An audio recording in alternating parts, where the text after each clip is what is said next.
Le neuroblastome, qu'est-ce que c'est? Pendant la grossesse, l'embryon devient fœtus par un processus de développement cellulaire pendant lequel les cellules se multiplient et se transforment. C'est pendant ce processus que certaines cellules embryonnaires, appelées neuroblastes, se transforment en cellules du système nerveux sympathique. Situé de chaque côté de la colonne vertébrale, ce système contrôle la respiration, les contractions cardiaques ou encore le transit. Cependant, on ne sait pas pourquoi, mais il peut arriver que ces neuroblastes ne se transforment pas et prolifèrent.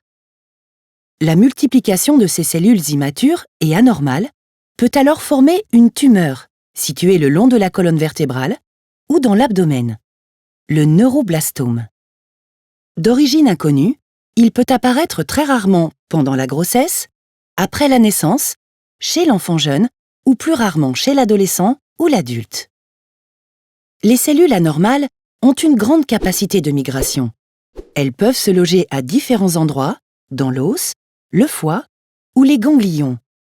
On parle alors de métastases, qui peuvent entraîner des douleurs.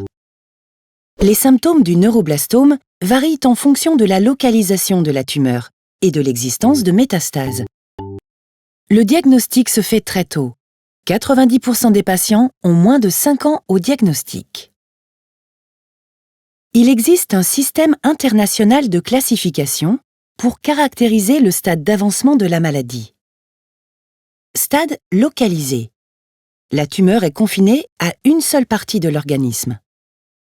Stade localisé inopérable. La tumeur s'est propagée à une région proche. Stade métastatique. La tumeur s'est propagée à une partie de l'organisme située à distance, à l'exception de la peau. Stade MS, qui concerne uniquement les enfants de moins de 18 mois. La tumeur s'est propagée uniquement à la peau, au foie ou à la moelle osseuse. En croisant cette classification avec d'autres données, comme l'âge de l'enfant au diagnostic et la carte d'identité de la tumeur, on peut déterminer un groupe de risque avant le traitement. Très bas, bas, intermédiaire et haut.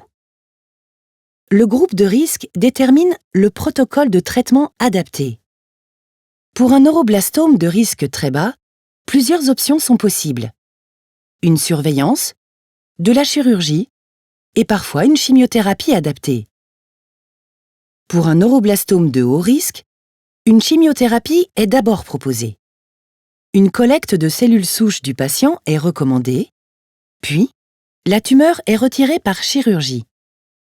Viennent ensuite un traitement par chimiothérapie haute dose, puis la greffe des cellules souches prélevées plus tôt. Enfin, un traitement local par radiothérapie, puis une immunothérapie sont prescrits aux patients. En moyenne, la durée du traitement est de 12 mois. Quand le neuroblastome répond au protocole initial, l'enfant est en rémission complète. Parfois, un neuroblastome ne répond pas au protocole initial. On dit qu'il est réfractaire au traitement. Même si le neuroblastome répond au protocole initial, parfois, la maladie revient quand même. On parle de rechute. En cas de rechute ou de neuroblastome réfractaire, un autre schéma de traitement est envisagé.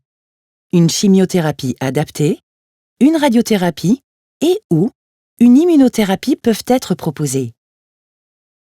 Cancer pédiatrique rare, le neuroblastome touche environ 130 enfants par an en France.